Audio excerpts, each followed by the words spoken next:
गरीब बहू की टमाटर की खेती और रसोई। माँ जी, क्या हम लोग टाइम पर मंडी पहुँच जाएंगे? मुझे तो बहुत चिंता हो रही है। बहू तो चिंता मत कर, रोहित हमें टाइम पर मंडी पहुँचा देगा, तू बस कपड़ा ठीक से पकड़। आप चिंता मत कीजिए माँ जी, मैंने कपड़ा अच्छे से पकड़ा हुआ है, बाहर से कुछ नहीं दिखने वाला। दिया और उसके परिवार वाले बैलगाड़ी पर मंडी जा रहे थे। तभी रास्ते में उन्हें अपने गांव का सरपंच धीरज मिलता है। रामलाल, तुम पूरे परिवार को लेकर बैलगाड़ी में कहाँ जा रहे हो और ये पीछे कपड़ा ढककर क्या लेकर जा रहे हो? अरे हम लोग तो मंडी जा रहे हैं और ये तो आपको मंडी जाने के बाद ही पता चलेगा, तो आप भी आ जाइए मंडी। आज मंडी में कुछ खास होने वाला है। रामलाल की बात सुनकर धीरज हंस देता है। धीरज और उसके चमचे हंसते हुए, क्या रामलाल, तुम्हारा खेत क्या खराब हुआ? तुम तो सठी आ गए हो भाई। क्यों अपना और अपने परिवार वालों का मजाक बनवाते हो? जाओ घर जाओ, मैं नहीं चाहता कोई तुम्हारा मजाक बनाए, इसीलिए तो मैं समझा रहा हूँ। आपकी फिक्र के लिए धन्यवाद, लेकिन मुझे देर हो रही है, मुझे चलना चाहिए। इतना कहकर रामलाल रोहित को बैलगाड़ी चलाने के लिए कहता है और बैलगाड़ी लेकर आगे निकल जाता है। रामलाल की गाड़ी थोड़ी आगे निकल जाती है, तब धीरज अपने चेलों से कहता है, अरे इस रामलाल का खेत तो बर्बाद हो गया था ना, और हम जानते हैं ये किसने किया, तो फिर ये लोग क्या ढककर मंडी ले जा रहे हैं? ये कहकर धीरज और उसके चमचे एक दूसरे को शक्की निगाहों से देखने लगते हैं, लेकिन ये लोग ऐसा क्यों कर रहे थे और दिया बैलगाड़ी में क्या ढककर लेकर जा रही है? रामलाल का खेत कैसे खराब हुआ, ये जानने के लिए हमें कुछ महीने पहले जाना होगा। दिया बहू, खेत में क्या कर रही है? माँ जी, मैं तो सब्जी में डालने के लिए ये टेस्टी रसीले टमाटर तोड़ने आई थी। बहू देख, इस बार हमारे खेत में कितने अच्छे टमाटर हुए, इतने लाल, इतने बड़े, फ्रेश और रसीले। इन्हें देखकर ही खाने का मन करता है। हाँ, बिल्कुल सही कह रही है माँ जी, मैंने तो खुद को बड़ी मुश्किल से रोक रखा है सब्जी बनाने के लिए, वरना ये जूठा हो जाएगा ना। हाँ बेटा, इतने टमाटर काफी हैं सब्जी के लिए। तू घर जा और घर जाकर पूरी और आलू टमाटर की सब्जी बना दे नाश्ते के लिए। तेरे ससुर जी देव और रोहित को टमाटर बेचने के लिए मंडी भी तो जाना है ना। अच्छा ठीक है माँ जी। इतना कहकर दिया खेत के ठीक सामने बने घर की तरफ चल देती है। दिया एक मिडिल क्लास फैमिली की बहू थी। उसके ससुराल वालों के पास 2 बीघा जमीन और अपना एक घर था, जिसमें दिया अपने परिवार वालों के साथ खुशी से रहती थी। दिया के ससुराल वाले अपने खेत में टमाटर की खेती करते थे। इस टमाटर से तो खाने का स्वाद और भी ज्यादा बढ़ जाएगा, ये देखने में ही इतने ज्यादा टेस्टी लग रहे हैं। दिया टमाटर से भरी टोकरी अपने घर की रसोई में लेकर जाती है। वो आलू टमाटर की सब्जी बनाने के लिए आलू उबालती है और टमाटर को छोटा छोटा काटती है। टमाटर तो मैंने काट दिया है और मसाला भी तैयार है, बस ये आलू उबल जाए तो सब्जी बना दूंगी। तब तक आटा मैदा मिक्स करके आटा गूंथ लेती हूँ। वैसे भी माँ जी ने कहा है मैदे की पूरी खाने से फैट बढ़ता है। दिया फटाफट से मैदा लगाती है और फिर एक तरफ आलू टमाटर की सब्जी तो दूसरी तरफ पूरी तलने के लिए तेल गरम करके पूरियां तलती है। खाना बनने के बाद दिया सबके लिए खाना परोसती है। सभी खाना खाने के बाद, भाभी ये आलू टमाटर की सब्जी तो बड़ी अच्छी बनी है, खाकर मजा आ गया। मुझे 2 पूड़ी और दे दीजिए, इस सब्जी ने तो मेरी भूख बढ़ा दी।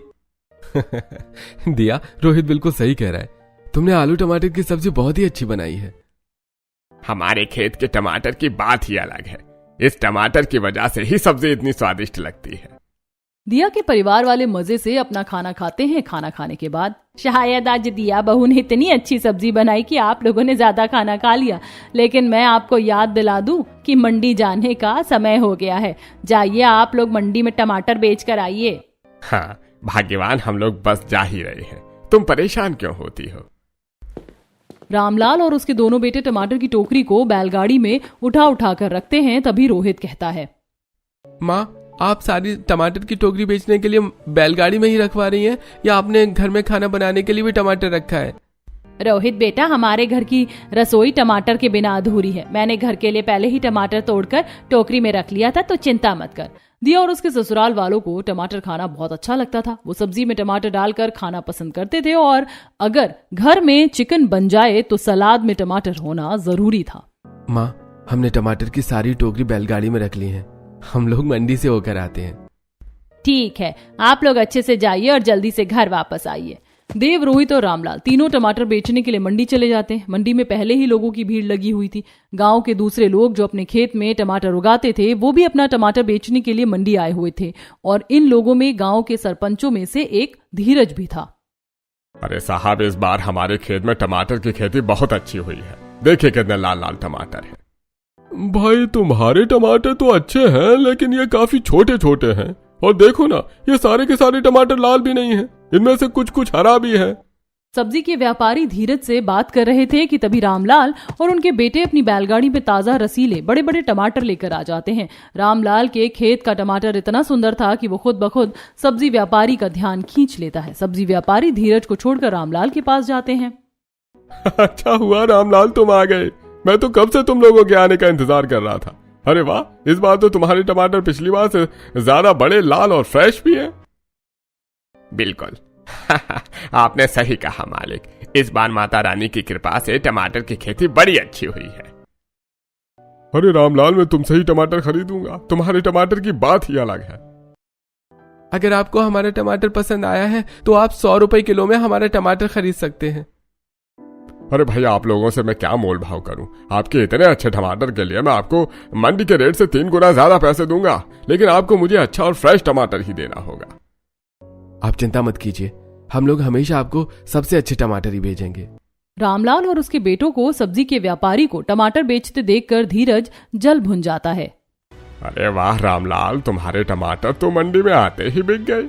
सच में तुम्हारे जैसा टमाटर पूरे गांव में कोई उगाता ही नहीं है, इसीलिए तो सब्जी के व्यापारी तुम्हारा टमाटर 3 गुना ज्यादा दाम में खरीद रहे हैं। धीरज की बात सुनकर रामलाल मुस्कुरा देते हैं और अपने बेटों के साथ बैलगाड़ी लेकर घर के लिए निकल जाते हैं। अरे इनका टमाटर भी तो हमारे टमाटर जैसा ही है, बस इनका मेरे टमाटर से थोड़ा ज्यादा बड़ा है। पता नहीं सब्जी के व्यापारी को रामलाल के टमाटर में ऐसा क्या दिखता है जो मेरे टमाटर में नहीं दिखता। धीरज का गुस्सा उसके चेहरे पर साफ दिखाई दे रहा था। अरे भैया, रामलाल पर गुस्सा करके अभी कुछ नहीं होगा, हम लोग अपना टमाटर बेचकर घर चलते हैं। अरे तू सही बोल रहा है, हम लोगों को घर जाना चाहिए। धीरज और हरिया मंडी में अपने टमाटर को सस्ते दाम पर बेचने की कोशिश करते हैं, लेकिन उनकी ज्यादा बिक्री नहीं होती। वहीं रामलाल और उनका परिवार अपने घर आते हैं। तो सारे टमाटर बिक गए ना? और नहीं तो क्या माँ, हमने अपना टमाटर 3 गुना ज्यादा दाम पर बेचा है। रोहित की बात सुनकर शकुंतला और दिया दोनों खुश हो जाती हैं। भगवान करे इसी तरह तरक्की करें आप लोगों को किसी की भी नजर ना लगे। दिया के ससुराल वाले टमाटर की खेती करके और उसे अच्छे दाम पर बेचकर खुश थे और अच्छी जिंदगी जी रहे थे। ऐसे ही दिन गुजरते हैं। एक दिन दिया रसोई में खाना बना रही थी। आज तो मैंने खाने में कटहल की सब्जी बनाई है। कटहल की सब्जी के साथ बहुत ज्यादा टमाटर सही नहीं लगता है। काम करती हूँ, खाने का स्वाद बढ़ाने के लिए टमाटर की चटनी बना देती हूँ। ये सोचकर दिया टमाटर को आग में पकाने लगती है। टमाटर के आग में पकने की खुशबू घर से होते हुए बाहर पड़ोसियों के नाक में भी जाती है। इतने अच्छे टमाटर पकने की खुशबू सिर्फ दिया के घर से आ सकती है। उनके जैसे टमाटर और किसी के यहाँ बनता ही नहीं है। इस खुशबू से मुझे भूख लग गई। काम करती हूँ, जाकर दिया से थोड़ी चटनी मांग लेती हूँ। गीता दिया के घर जाती है। जैसे ही दिया के दरवाजे की कुंडी बजती है, शकुंतला बाहर आकर दरवाजा खोलती है। गीता, तू यहाँ क्या कर रही है? कोई काम था क्या? नहीं चाची, दिया टमाटर की चटनी बना रही है ना, उसकी खुशबू बाहर तक आ रही थी। मुझे खुशबू आई तो मुझसे रहा नहीं गया। क्या मुझे थोड़ी चटनी मिल सकती है? हाँ क्यों नहीं, लेकिन दिया अभी चटनी बना रही है। एक काम कर, जब तक चटनी बन रही है तू यहाँ पर बैठ। शकुंतला और गीता बात कर ही रही थी कि तभी रसोई से दिया टमाटर की चटनी बनाकर लाती है और गीता को घर ले जाने के लिए चटनी देती है। गीता खुशी खुशी चटनी लेकर चली जाती है। ऐसे ही कुछ दिन बीतते हैं कि एक दिन, अरे खाना बन गया क्या? मुझे बड़ी भूख लगी है। दिया जल्दी खाना दो। बस 2 मिनट जी, खाना तैयार होने वाला है। दिया सुनो, आज खाने में जो कुछ भी बना रही हो ना, उसके साथ टमाटर की खट्टी मीठी चटनी बना देना। रोहित बोल रहा था कि आज उसे टमाटर की खट्टी मीठी चटनी खाने का बड़ा मन कर रहा है। अच्छा ठीक है, आप थोड़ा सा इंतजार और कर लीजिए, मैं अभी टमाटर की खट्टी मीठी चटनी भी बना देती हूँ। दिया कढ़ाई में तेल गर्म करती है और उसमें राई और जीरा डाल देती है। फिर वो कटे हुए टमाटर को तेल में डालती है और उसे फ्राई करती है। दिया अपनी धुन में टमाटर की चटनी बना रही थी कि तभी बाहर से आवाज सुनाई देती है। हमारे गांव में ये कैसी अनाउंसमेंट हो रही है? अनाउंसमेंट की आवाज सुनकर दिया घर के दरवाजे पर अनाउंसमेंट सुनने के लिए जाती है। एक आदमी बैलगाड़ी पर बैठकर अपने हाथ में स्पीकर लेकर, सुनो सुनो गांव वालों, हमारे गांव में एक कंपटीशन होने वाला है। शहर की एक बड़ी कंपनी गांव में कंपटीशन रखने वाली है, ये देखने के लिए कि हमारे गांव में सबसे अच्छा टमाटर कौन उगाता है। इस कंपटीशन को जीतने वाले को 20,000 रुपए इनाम मिलेगा। गांव के सभी लोग ये अनाउंसमेंट सुन रहे थे। गांव में खुशी की लहर दौड़ जाती है। सभी लोग चौराहे पर और पेड़ के नीचे खड़े होकर कंपटीशन में जाने की बात करने लगते हैं। हरिया, यही मौका है साबित करने का कि हमारा टमाटर गांव में सबसे अच्छा है। लेकिन ये होगा कैसे? मैंने कंपटीशन को जीतने के लिए कुछ सोच रखा है, तू बस देखता जा आगे आगे क्या होता है। एक तरफ धीरज और उसके चमचे टमाटर कंपटीशन में जीतने की खतरनाक प्लानिंग करते हैं तो वहीं दिया के घर पर सभी लोग खाना खाने के लिए बैठते हैं कि तब ससुर जी, आपने सुना हमारे गांव में टमाटर कंपटीशन होने वाला है। हाँ बहू, मैंने इस बारे में सुना है। तो हम लोग इस कंपटीशन में भाग ले रहे हैं ना। सभी कहते हैं कि गांव में सबसे अच्छा टमाटर हमारे खेत में होता है, तो मुझे लगता है हमें कंपटीशन में जाना चाहिए। बिल्कुल बहू, हमारे खेत में होने वाले टमाटर की बात ही अलग है। इस टमाटर की वजह से हमारे घर में बनने वाली सब्जी और स्वादिष्ट हो जाती है। तो फिक्र मत कर, हम लोग इस कंपटीशन में जरूर जाएंगे। ऐसे ही दिन गुजरते हैं और देखते ही देखते कंपटीशन वाला दिन भी आ जाता है। टमाटर का ये कंपटीशन गांव के एक बड़े खाली मैदान में हो रहा था। माँ जी, देवर जी, आप सभी बड़े बड़े और रसीले टमाटर ही तोड़िएगा। देख रहे हैं आप लोग हमारी बहू इस कंपटीशन के लिए कितनी तैयारी कर रही है। शकुंतला की बात सुनकर सभी हंस देते हैं। दिया अपने पूरे परिवार के साथ कंपटीशन में जाने के लिए टमाटर तोड़ रही थी। टमाटर तोड़ने के बाद वो लोग अपनी टमाटर की टोकरी लेकर कंपटीशन वाले मैदान में जाते हैं। अरे बाप रे, यहाँ तो बहुत ज्यादा भीड़ है। लग रहा है पूरा गांव ही कंपटीशन में भाग लेने के लिए आ गया है। ससुर जी, जल्दी कीजिए ना, हम लोग अपना नाम रजिस्टर करवा लेते हैं। हाँ बहू, चल हम लोग चलकर नाम लिखवा लेते हैं। रामलाल अपनी बहू के साथ जाकर कंपटीशन में नाम लिखवा लेता है और अपने टमाटर की टोकरी लेकर एक टेबल के सामने खड़ा हो जाता है। कंपटीशन के जज एक एक करके हर कंटेस्टेंट के टमाटर को चेक करते हैं। आपके टमाटर तो अच्छे लग रहे हैं। इस तरीके के कमेंट जज से सभी कंटेस्टेंट को मिल रहे थे। सरपंच धीरज ने भी इस कंपटीशन में भाग लिया था। जब जज उनके टमाटर को देखते हैं तब वाह जी वाह, आपके टमाटर तो बहुत बढ़िया है। लगता है इस कंपटीशन में आप ही जीतने वाले हैं। जज की बात सुनकर धीरज के चेहरे पर खुशी की लहर दौड़ जाती है।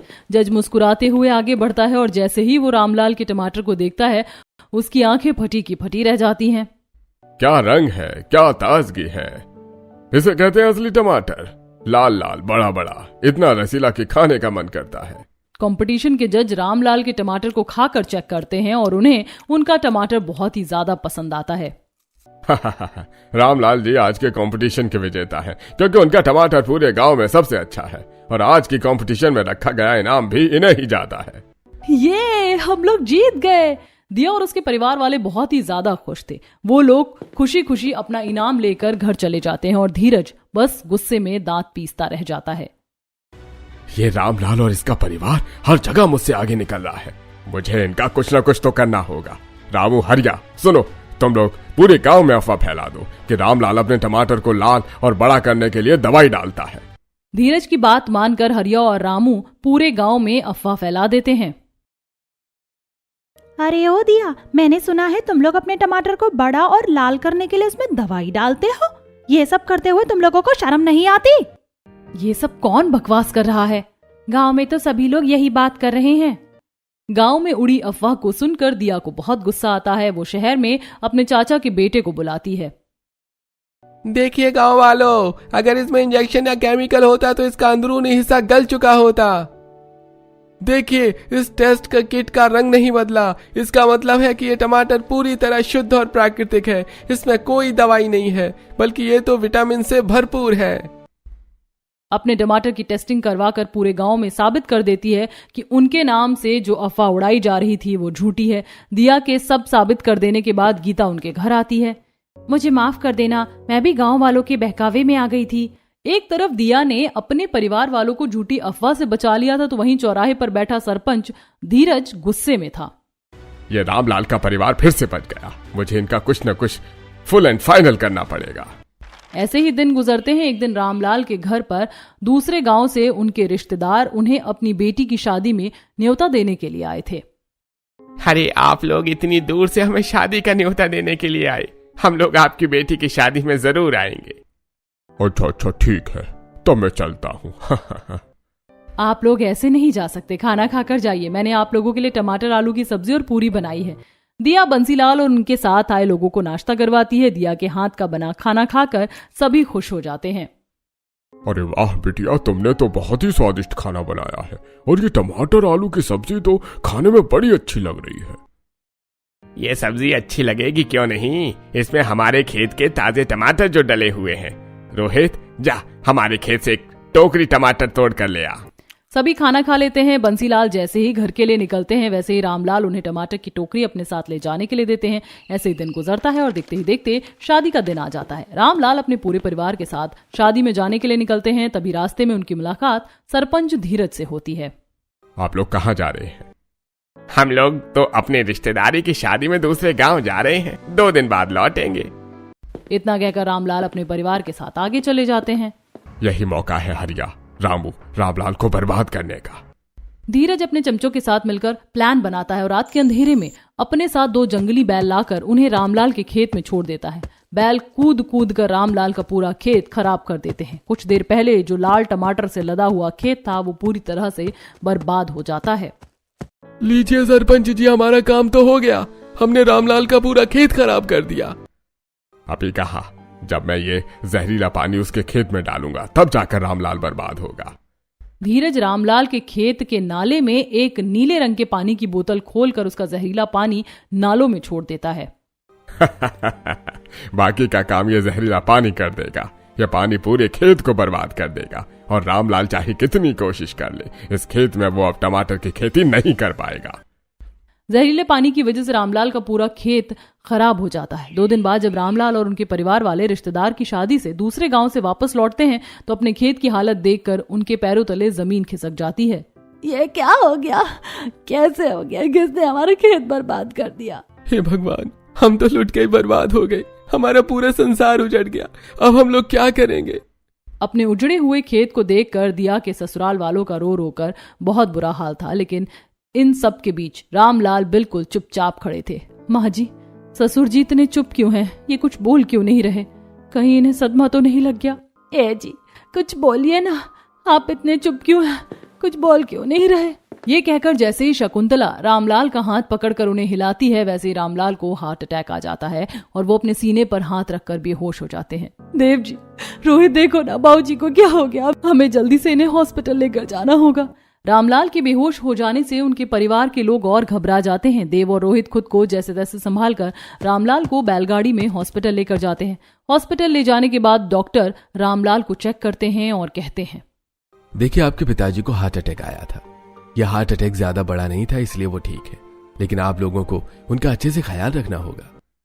रामलाल हॉस्पिटल में एडमिट थे। धीरज, हरिया और कुछ लोग रामलाल से अस्पताल में मिलने के लिए आते हैं। धीरज मगरमच्छ के आंसू बहाते हुए कहता है, अरे रामलाल, तुम्हारे साथ जो कुछ भी हुआ मुझे ये सुनकर बहुत बुरा लगा। मैंने सुना है कि तुम्हारे खेत में जंगली बैल घुस आए थे और बैलों ने तुम्हारा खेत खराब कर दिया और इसी सदमे में तुम्हें हार्ट अटैक आ गया। अरे रामलाल, जो हो गया सो हो गया। अब इसके बारे में सोच सोच कर रोने से कोई फायदा नहीं है। मैं तो कहूंगा खेती बाड़ी छोड़ो और कुछ अच्छा काम करो। रामलाल, हरिया सही कह रहा है। जो हो गया है उसे हम बदल नहीं सकते, लेकिन अब तुम्हें आगे के बारे में सोचना चाहिए। इस तरह धीरज और उसके चमचे रामलाल को उल्टी सीधी पाठ पढ़ाकर रामलाल के कमरे से निकलते हैं। कमरे से निकलते हुए धीरज के चेहरे पर हल्की सी मुस्कान थी जिसे दिया देख लेती है। ये मामला जितना सीधा लग रहा है ये उतना भी सीधा नहीं है। मुझे लगता है हमारे खेत को जरूर किसी ने जानबूझकर खराब किया है। मुझे पता लगाना होगा। खेत उजड़ जाने और रामलाल को हार्ट अटैक आ जाने से रामलाल के परिवार वाले सदमे में थे। उन्हें कुछ समझ नहीं आ रहा था कि ये सब उनके साथ कैसे हो गया। माँ जी देखिए ना, सब लोग बहुत ज्यादा उदास हैं और किसी ने कल से कुछ खाया नहीं है। मैं घर जाकर खाना बनाकर ले आती हूँ। अगर हम लोग खाना नहीं खाएंगे तो हम लोग ससुर जी का ध्यान कैसे रखेंगे? दिया बेटा, तू बिल्कुल सही कह रही है। तू जा घर में जाकर कुछ खाने को बना ला। दिया हॉस्पिटल से घर आ जाती है। वो सबसे पहले अपने खेत जाती है और अपने खेत में जाकर अपने उजड़े हुए टमाटर के पौधे को देखती है। पता नहीं हमारे घर को किसकी बुरी नजर लगी। हमारा लाल लाल रसीला टमाटर मिट्टी में ढेर हो चुका है। पता नहीं हमारे खेत में जंगली बैल कहाँ से आए, वो भी तब जब हम लोग घर पर नहीं थे। अपने उजड़े हुए खेत की हालत देखकर दिया रो रही थी कि तभी उसकी नजर खेत के नाले की तरफ जाती है। आखिर खेत के नाले का पानी सफेद की जगह नीला क्यों है? हो ना हो किसी ने जानबूझकर हमारे खेत में कुछ मिलाया है, वरना ये टमाटर के पौधे कुचल जाने पर लाल दिखते ना कि काले। ये सोचकर दिया अपने चाचा के बेटे किशन को फोन करती है जो एग्रीकल्चर एक्सपर्ट था। दीदी, इतने दिनों बाद भाई की याद आई है। भाई देख, मैं बड़ी मुसीबत में हूँ। हमारा टमाटर का खेत उजड़ चुका है। ससुर जी को हार्ट अटैक आ गया। परिवार वाले सदमे में हैं। मुझे लग रहा है किसी ने जानबूझकर हमारा खेत खराब किया है। तू कल हमारे गांव आ और हमारे खेत का परीक्षण कर। अच्छा ठीक है दीदी, आप परेशान मत होइए, मैं कल आता हूँ। अगले दिन किशन दिया के घर आता है और दिया के खेत में जाकर खेत को अच्छे से जांचता है। दीदी आप बिल्कुल सही कह रही थी, खेत की ऐसी हालत सिर्फ जंगली बैल के कुचलने से नहीं हो सकती। खेत में जरूर कुछ जहरीली चीज भी डाली गई है जिससे कि खेत की उर्वरक शक्ति मर जाए। तो बताओ ना भाई, इसमें क्या डाला गया है? दीदी इस तरह से तो मैं नहीं बता सकता कि खेत में क्या मिलाया गया है। मैं आपके खेत की मिट्टी को शहर के लैब में टेस्टिंग के लिए भेजूंगा। वहां से जब रिपोर्ट आएगी तभी पता चल पाएगा कि आखिर इसमें क्या मिलाया गया है। अच्छा ठीक है भाई, तू जल्दी से मेरा ये काम कर दे बस। किशन मिट्टी का सैंपल लेकर शहर वापस चला जाता है। रामलाल भी अस्पताल से डिस्चार्ज होकर घर आ जाते हैं, लेकिन खेत उजड़ जाने की वजह से घर में मातम का माहौल था। अगर मैं परिवार वालों के लिए घर में रखे हुए टमाटर से कुछ अच्छा बना कर दूं तो शायद सबको अच्छा लगे और शायद सबका दुख भी कम हो। ये सोचकर दिया रसोई में जाती है और रसोई में जाकर 2-3 तरह का खाना बनाती है। साथ में वो अपनी टमाटर की स्पेशल चटनी भी बनाती है जो रामलाल को बहुत पसंद थी।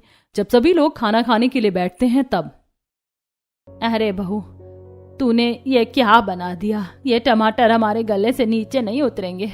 ये कहकर शकुंतला रोने लगती है। तभी शकुंतला तुम ऐसे मत रो, अगर तुम ऐसे टूट जाओगी तो हमारा क्या होगा? खुद को संभालो, जो हो गया उसे लेकर बैठे रहने से कुछ नहीं होगा। हमें अब कुछ और सोचना पड़ेगा।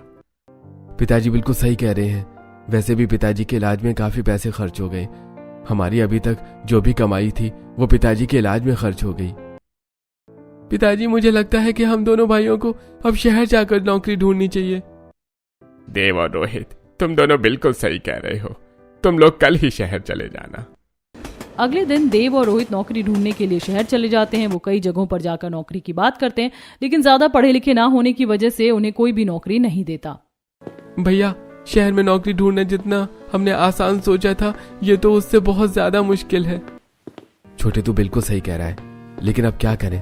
अब तो हमारा खेत भी खराब हो गया है। नौकरी की तलाश में काफी धक्के खाने के बाद वो वापस घर आ जाते हैं। रात में जब सभी खाना खाने के लिए बैठते हैं तब, बेटा, तुम दोनों को कोई नौकरी मिली? नहीं माँ, शहर में नौकरी ढूंढना जितना सुनने में आसान लगता है ये उतना ही ज्यादा मुश्किल है। हमने कई जगह नौकरी की बात की लेकिन कहीं बात नहीं बनी। रोहित और देव को उदास देखकर दिया के दिमाग में एक आइडिया आता है। मेरे दिमाग में एक आइडिया आया है। कैसा आइडिया? हमारे घर से थोड़ी दूरी में हमारा जो खेत है, जहाँ गांव वाले ज्यादा आते जाते नहीं हैं, हम लोग वहां फिर से अपनी टमाटर की खेती कर सकते हैं। अगर एक बार किसी ने हमारा खेत खराब कर दिया तो हम हार क्यों माने, हम फिर से कोशिश करेंगे। मुझे बहू का आइडिया सही लग रहा है। एक बार खेत खराब हो जाने से हम लोगों को हार नहीं माननी चाहिए। वैसे भी हम लोग किसान हैं, हम किसी भी मिट्टी को सोना बना सकते हैं। तो तय हो गया, अब हम लोग अपने दूसरे खेत में टमाटर की खेती करेंगे। हाँ बिल्कुल पिताजी। लेकिन उस खेत में खेती करने से पहले आप लोगों को कुछ बातों पर ध्यान देना होगा। जैसे परिवार का कोई भी सदस्य किसी भी गांव वाले को नहीं बताएगा कि हम लोग वापस टमाटर की खेती कर रहे हैं। बहू बिल्कुल सही कह रही है। इस बार हम लोग सबसे छुप कर टमाटर की खेती करेंगे। हमारे टमाटर इतने लाल, रसीले और बड़े बड़े होते हैं कि उस पर लोगों की नजर लग गई थी, लेकिन इस बार ऐसा नहीं होगा। ससुर जी, अभी कुछ दिन पहले मेरे चाचा का बेटा किशन जब आया था तो वो अपने साथ कुछ जैविक खाद लेकर आया था। तो इस बार टमाटर की खेती करते समय आप उन खादों का इस्तेमाल कीजिएगा। ठीक है बहू, अगर तू इतना कह रही है तो हम वैसा ही करेंगे। रामलाल और उनका पूरा परिवार अपने दूसरे खेत में टमाटर की खेती करने में जुट जाते हैं। ऐसे ही दिन गुजरते हैं। कुछ महीने बाद रामलाल के उस खेत में पहले वाले खेत से भी ज्यादा लाल, रसीले और बड़े बड़े टमाटर होते हैं। बहू ने बिल्कुल सही कहा था। जैविक खाद का इस्तेमाल करने से इस बार हमारे टमाटर की खेती बहुत ही अच्छी हुई है। देव, रोहित, जल्दी करो बेटा, हम लोगों को ये टमाटर मंडी ले जाकर बेचना भी है। देव, रोहित, दिया और उनका पूरा परिवार टमाटर को तोड़ तोड़ कर टोकरी में रखते हैं। देव और रोहित टोकरी को बैलगाड़ी में रखते हैं। इस बार हम लोग अपना टमाटर मंडी में कपड़े से ढक कर लेकर जाएंगे। वो घर जाकर एक बड़ा सा लाल कपड़ा लेकर आती है और उससे टमाटर की सारी टोकरी को ढक देती है। दिया, तुम ये क्या कर रही हो? मैं तो बस गांव वालों को चौंकाना चाहती हूँ। मैं गांव वालों को नहीं बल्कि सिर्फ धीरज और उसके चमचों को चौंकाना चाहती हूँ। जब वो हमारा टमाटर देखेंगे तो उनका मुंह देखने लायक होगा। टमाटर की टोकरी पर कपड़ा रखने के बाद रामलाल अपने परिवार के साथ मंडी के लिए निकल जाते हैं। रास्ते में उन्हें धीरज और उसकी टोली मिलती है। रामलाल, तुम पूरे परिवार को लेकर बैलगाड़ी में कहाँ जा रहे हो और ये पीछे कपड़ा ढककर क्या लेकर जा रहे हो? हम लोग तो मंडी जा रहे हैं और ये तो आपको मंडी जाने के बाद ही पता चलेगा। तो आप भी आ जाइए मंडी, आज मंडी में कुछ खास होने वाला है। धीरज से थोड़ी बहुत बातचीत करने के बाद रामलाल बैलगाड़ी लेकर मंडी चले जाते हैं। तभी धीरज अपने चमचों से बात करने लगता है। बात बात में धीरज कहता है, हरिया, हमने तो रामलाल का पूरा खेत खराब कर दिया था, तो ये लोग मंडी क्यों जा रहे हैं? अरे सरकार, ये तो हमें मंडी जाने के बाद ही पता चलेगा। चलिए हम लोग भी मंडी चलते हैं। मंडी में रामलाल का परिवार बैलगाड़ी के सामने खड़े थे कि इतने में धीरज अपने चमचों के साथ वहां पहुंचता है। अरे क्या रामलाल, क्यों मजाक बनवाने के लिए मंडी आए हो? अरे पूरा गांव जानता है कि तुम्हारा खेत खराब हो चुका है, और उस खेत में लाल लाल बड़े टमाटर तो क्या, छोटे टमाटर भी नहीं उग सकते। रामलाल, मैं तुम्हारा भला चाहता हूं, इसीलिए समझा रहा हूं कि वापस चले जाओ। अरे कौन किसका मजाक उड़ाएगा और कौन खुद मजाक बन जाएगा, ये तो आगे पता चलेगा। रोहित और देव सब्जी के व्यापारी से बात करके उन्हें अपनी बैलगाड़ी के पास लाते हैं। सब्जी के व्यापारी को देखकर धीरज कहता है, साहब, आप इस रामलाल की बात मत सुनिए, ये तो सठिया गया है, इसका खेत खराब हो चुका है। मेरी बात मानिए, सिर्फ आपका वक्त बर्बाद कर रहा है।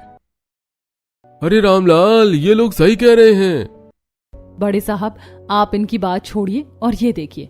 दिया टोकरी से लाल पर्दा हटाती है। पर्दा हटते ही लाल लाल बड़े बड़े ताजे रसीले टमाटर सबके सामने आ जाते हैं। टमाटर देखकर सब्जी व्यापारी के मुंह से भी पानी आ जाता है। अरे रामलाल, इतने रसीले और बड़े बड़े फ्रेश टमाटर मैंने कभी नहीं देखे। मैं टमाटर के लिए तुम्हें 5 गुना ज्यादा दाम दे सकता हूँ, लेकिन तुम्हें वादा करना होगा कि तुम हमेशा अपना टमाटर मुझे ही बेचोगे। अरे हाँ साहब, मैं अपना टमाटर आपको ही बेचूंगा, आप निश्चिंत रहिए। रामलाल सब्जी के व्यापारी को अपना टमाटर 5 गुना ज्यादा दाम पर बेच देते हैं। धीरज और उसके चमचों के तो पैरों तले जमीन खिसक जाती है। तो सरपंच जी, कैसा लगा आपको मेरा सरप्राइज? बहुत अच्छा था। धीरज को सबक सिखाने के बाद रामलाल और उसके परिवार वाले बैलगाड़ी पर बैठकर अपने घर चले जाते हैं। घर आने के बाद, दीदी, तुम्हारा शक सही था, किसी ने जानबूझकर आप लोगों के खेत को खराब किया है। ये सब क्या है बहू? ससुर जी, हमारा टमाटर का खेत सिर्फ बैल के कुचलने की वजह से खराब नहीं हुआ था, बल्कि उसके पीछे किसी और का हाथ था, जो मैं कल पंचायत के सामने सबको बताऊंगी। आप कल पंचायत बुलवाइए। अगले दिन रामलाल पंचायत बुलवाता है, जहां गांव के सभी लोग, धीरज, उसके चमचे सभी मौजूद होते हैं। पंचों और गांव वालों, मैं आप लोगों को बताना चाहती हूँ कि हमारा खेत जंगली बैल की वजह से खराब नहीं हुआ है, बल्कि किसी ने जानबूझकर हमारा खेत खराब किया है। मुझे पता है कि ये किसने किया है। तुम क्या कह रही हो? तुम्हारा होश ठिकाने पर तो है? तुम जानती हो ना तुम कहाँ खड़ी हो? पंचों के सामने झूठ बोलना पाप है। अरे भाई धीरज, तुम चुप करो। यह कोई तरीका नहीं है बहन बेटी से बात करने का। और बहू, अगर तुम्हें पता है कि यह किसने किया है तो उसका नाम बताओ और सबूत दो। मुख्य सरपंच के सबूत मांगने पर दिया उन्हें अपने खेत की रिपोर्ट दिखाती है, जिसमें जहरीला पानी डाला गया था। साथ में वो मुनमुन चाची को सबके सामने पेश करती है। सरपंच जी, मैंने सरपंच धीरज और उसके चमचों को रामलाल का खेत खराब करते हुए देखा था। उन्होंने ही रामलाल के खेत में बैल छोड़ा था और फिर उनके खेत में कुछ जहरीला पानी डाला था। तुम किसका नाम ले रही हो? तुम्हें पता भी है? तुम मेरे ऊपर इल्जाम कैसे लगा सकती हो? अरे भाई बहू, सिर्फ एक रिपोर्ट और इस औरत की गवाही से साबित नहीं होता है कि सरपंच धीरज ने तुम लोगों के टमाटर का खेत खराब किया है। अगर तुम्हारे पास कोई और सबूत है तो दो। सरपंच की बात सुनकर दिया अपने बैग से एक केमिकल सॉल्यूशन निकालती है और धीरज के पास जाकर उसके पैरों में डाल देती है। केमिकल सॉल्यूशन डालते ही धीरज के जूते का रंग काले से नीला हो जाता है।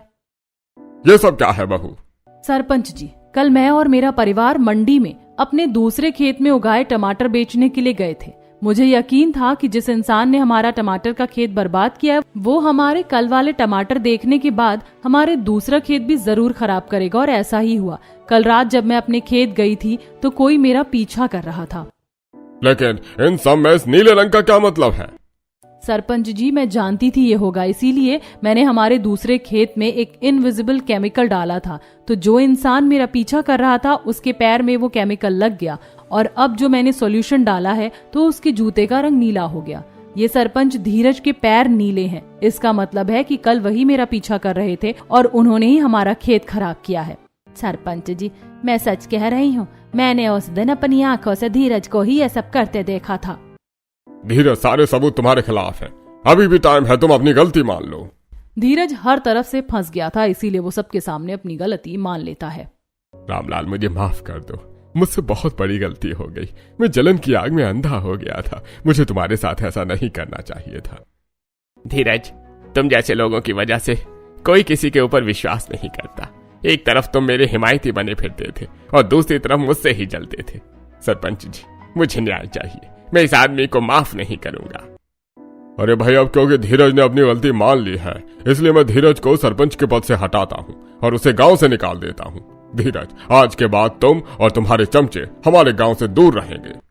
सरपंच का फैसला सुनकर धीरज रोने लगता है और रोते हुए अपने परिवार और चमचों के साथ गांव छोड़कर चला जाता है। वहीं रामलाल ने नए टमाटर बेचकर जो पैसा कमाया था, वो उन पैसों से शहर से एग्रीकल्चर वैज्ञानिक बुलाकर अपने खेत को ठीक करवाता है और अपने दोनों खेतों में टमाटर की खेती करता है। बहू, आखिर में सब कुछ ठीक हो गया। हाँ माँ जी। बहू, तू जा, सबके लिए आज आलू का पराठा और टमाटर की मीठी चटनी बना दे। दिया रसोई में जाती है और अपने परिवार वालों के लिए फिर से टमाटर की मीठी चटनी और आलू के पराठे बनाती है, जो सभी मजे से खाते हैं। दोस्तों, शायद इसे ही कहते हैं कि झूठ पर कितना ही पर्दा डाल लो, एक ना एक दिन सबके सामने आ जाता है, जैसे सरपंच धीरज का सच सबके सामने आ गया।